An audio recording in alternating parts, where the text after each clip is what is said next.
My name is Dr. Daniel Manduku, Member for Parliament, Yaribari Masaba, and a member of the Orange Democratic Movement Party.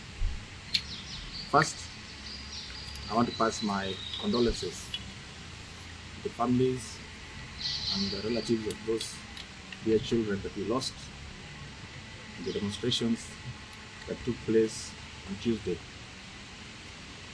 I also want to thank the young people who came out to make their voices heard.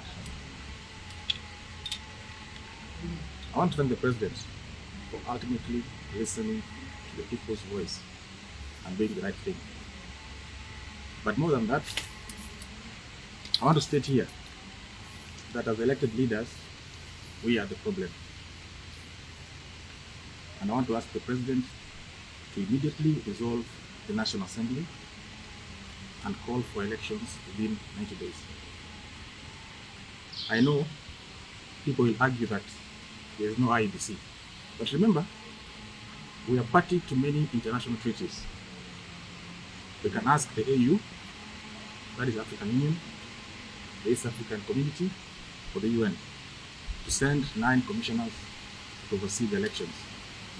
The first point will be to update the voter register within 30 days, and thereafter conduct fresh elections. Members of Parliament who served barely 2 years can be compensated on their remaining term. It is not tenable that we can go back to that house which has been desecrated. And remember, Article 1 of our Constitution talks about the power belonging to the people, and that we as elected members only exercise it on their behalf.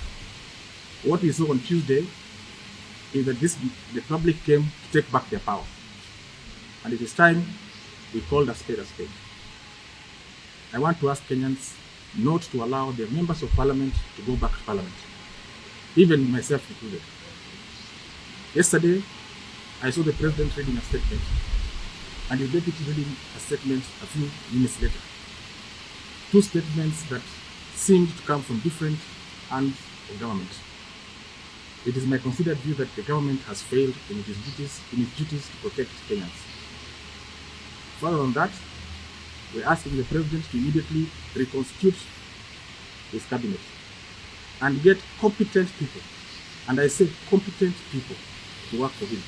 Lastly, I'm asking Kenyans and all those young people who came out to demonstrate to ensure that no member of Parliament goes back to Parliament until we go for fresh and new election.